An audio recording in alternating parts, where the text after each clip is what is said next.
Quadratic formula for our second day. We're going to focus in on using the using the quadratic formula, simplifying, and going through. A few things if you're watching this while working on the homework.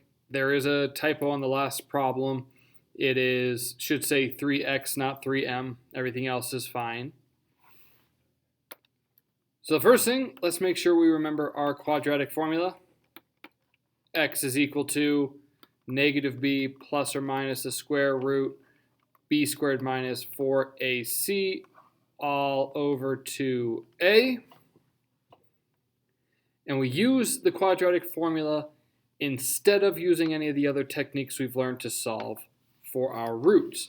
So factoring, you take a quadratic 2x squared plus 4x plus 5.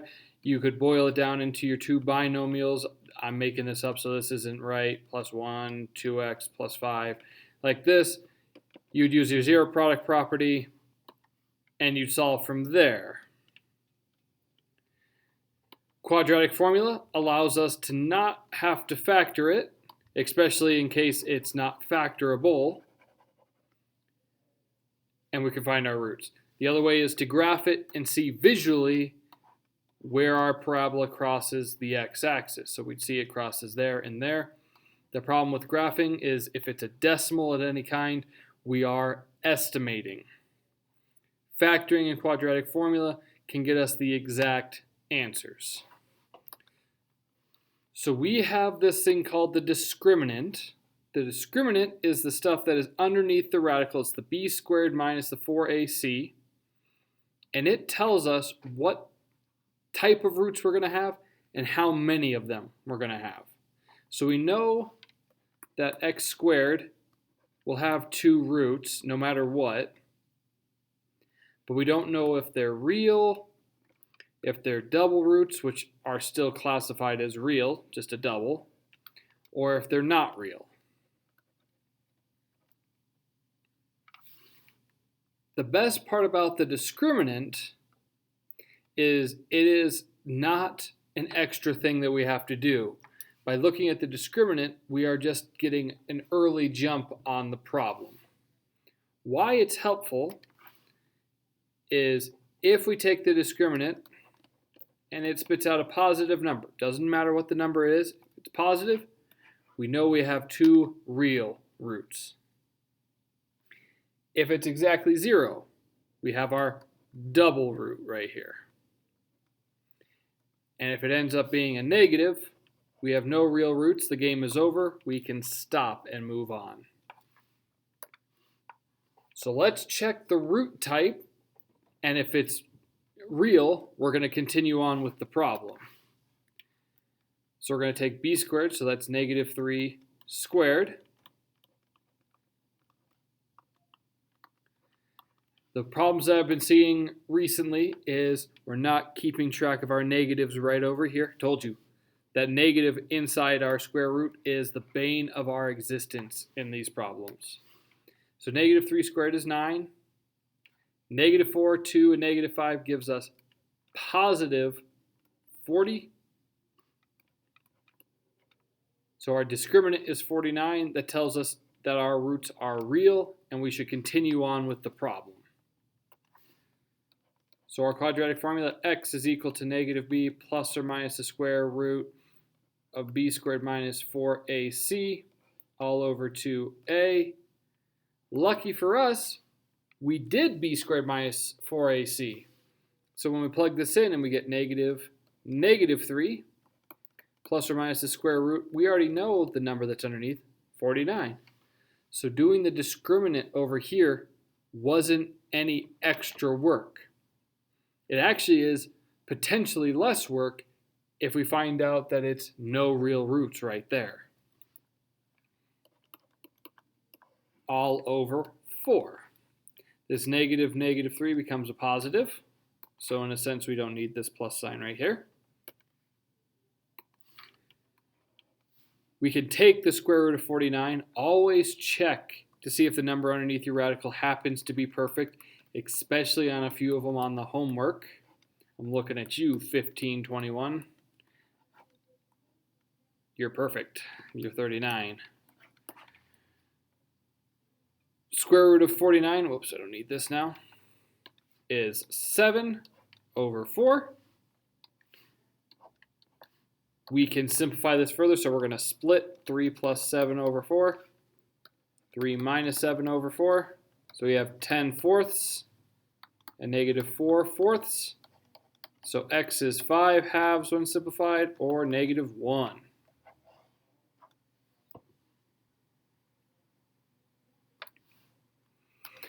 Check our root type with this second one. We've got 3 squared minus 4 times 2 times 5. That gives us 9 minus 40, negative 31. Because our discriminant is negative, we don't have to do anything else. There are no real roots in this problem. So let's look at a few where we're going to have to simplify. First things first, does have to be equal to 0. So when it's just a letter out here, or our function notation, we're allowed to substitute that as 0. We get to choose the output.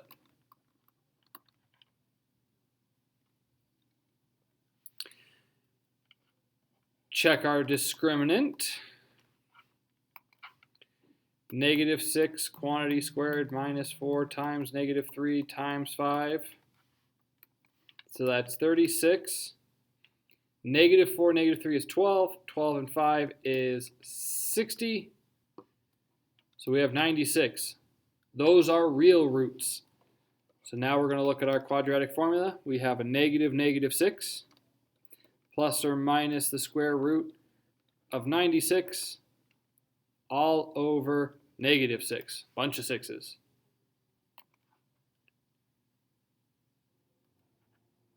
Now we're going to try to simplify this at all. 96 is not perfect. I'm going to grab my calculator.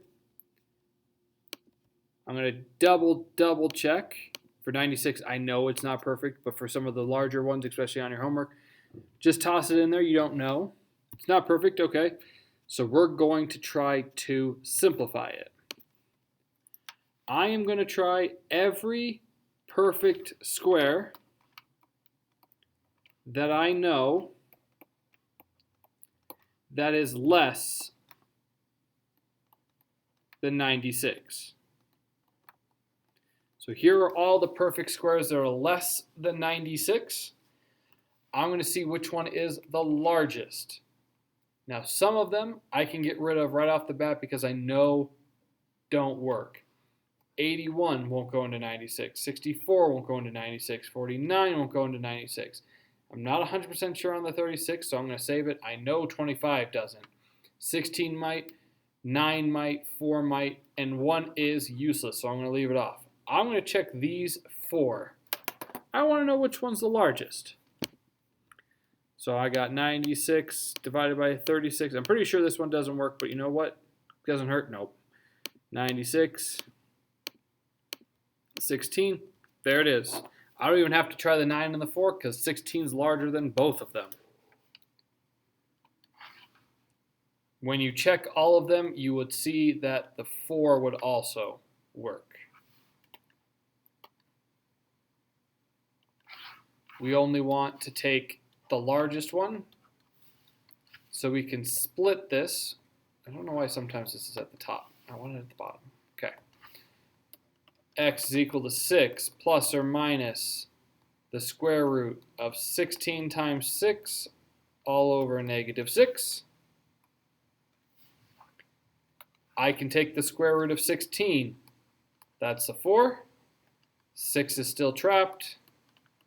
The rest of the problem falls around the problem like so. Final thing, these 3 numbers, if they share something in common, we're going to get rid of it. The 6, and the 4 are all divisible by 2.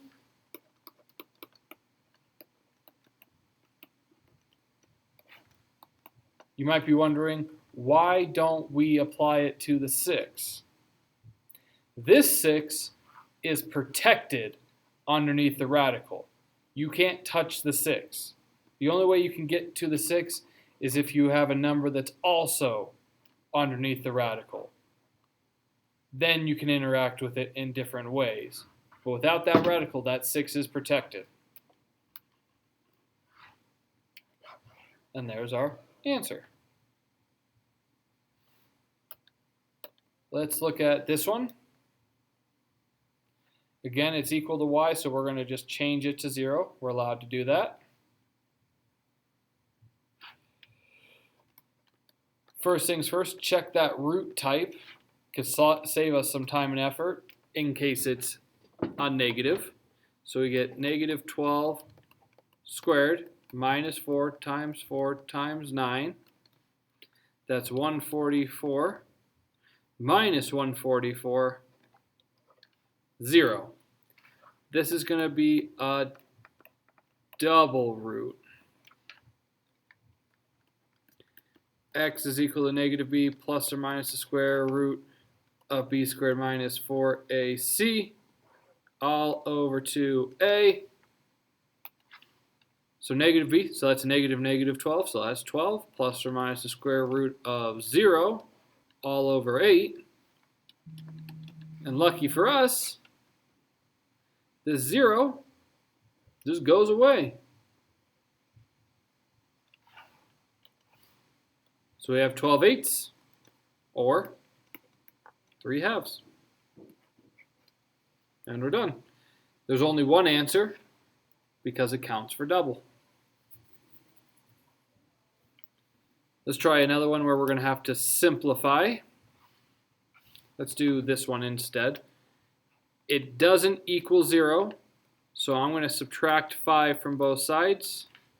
I get 3v squared minus 10v minus 5 equals 0. Check our discriminant. So negative 10 squared minus 4 times 3, negative 5. That's 100. That gives us 20 plus 60.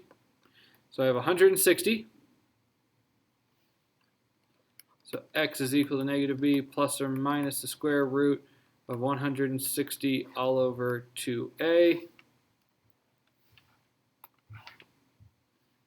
I get to plug in, so I get a negative 10 plus or minus the square root of 160 all over 6. Oops, not 2. Again, we're going to run through our complete list of perfect squares.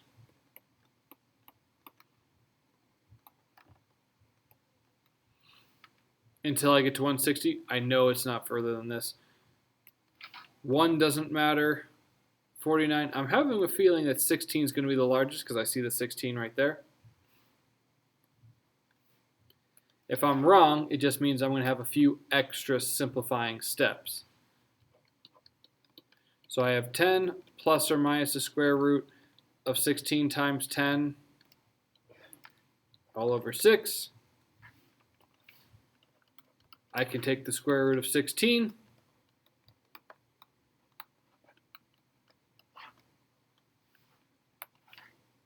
Then these three numbers all can be divided by 2 to give us our answer. X equals 5 plus or minus 2 root 10 all over 3.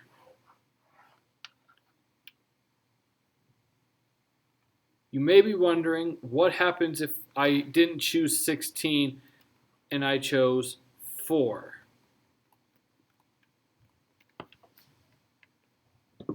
You would get here 4 times 40. You would see that you could split the 40 to 4 times 10. And there's that 4 times 10, root 10 right there. Just a lot of extra steps. So if you have a very, very large number on your homework or on a test or on a problem that you see in the future, you don't necessarily have to find the largest. You can find one and start to chip away at those numbers. So say you had the 1521 and you didn't know it was perfect, that's on your homework. I'm going to check all of these and I'm just going to find one that works. So if I grab my calculator here, 1521, I divide it by, I think 9 might work, and I get this. It splits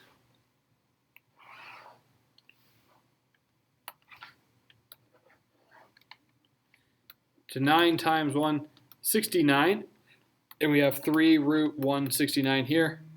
And if I don't realize that 169 is perfect, I could keep trying. The thing is, I would make this list until you find out that 169 is perfect. It's 13. 3 times 13 gives you the 39. Told you that this thing was perfect from the beginning.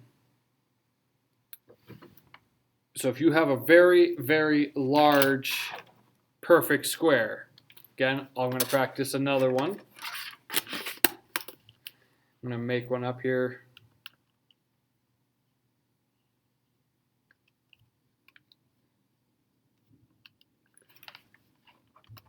$13.50.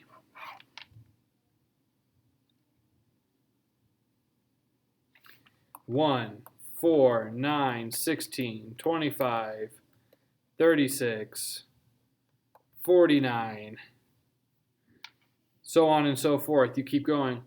You want to find one of these.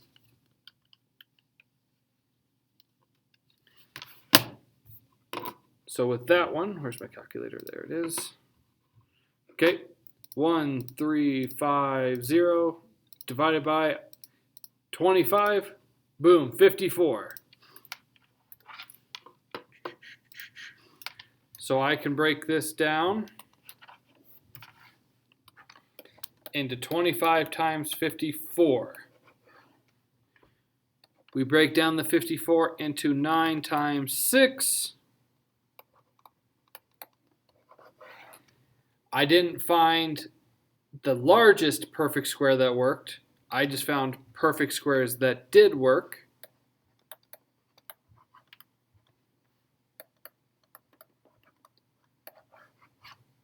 Oops, not the 3, sorry. Not 3. 6. So again, what I did was I went through on my calculator. Since I didn't know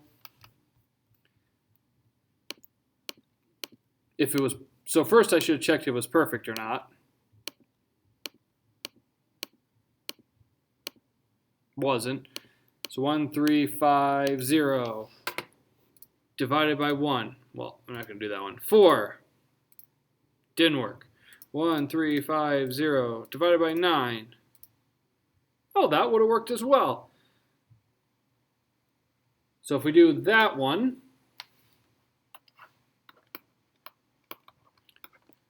nine times 150. So we're going to stop right there for that one. 150. 15 and 10 doesn't help me. So again, I have 1, 4, 9, 16, maybe 25. 25 and 6.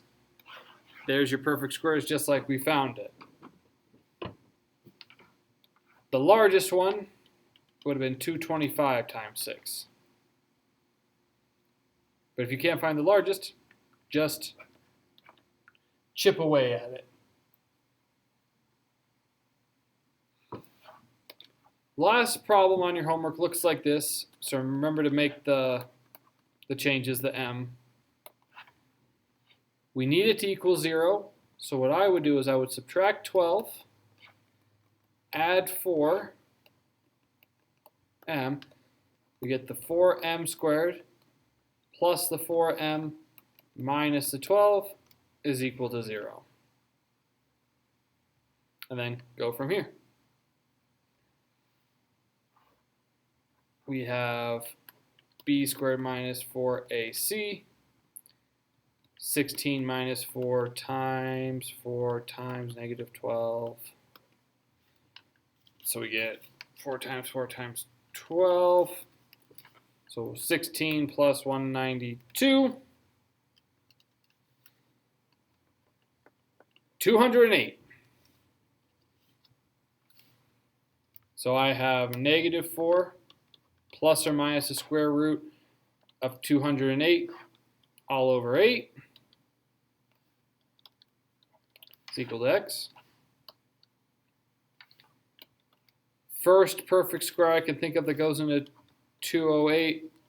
I'm fairly certain 4 does. Maybe 16 does. 16. 16 and 13.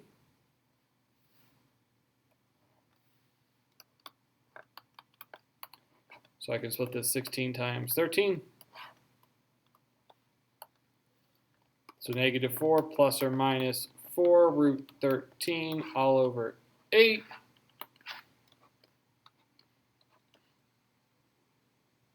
Divide all of them by 4. You are not required to write the 1 here, but you can if you want to, and that would be your answer.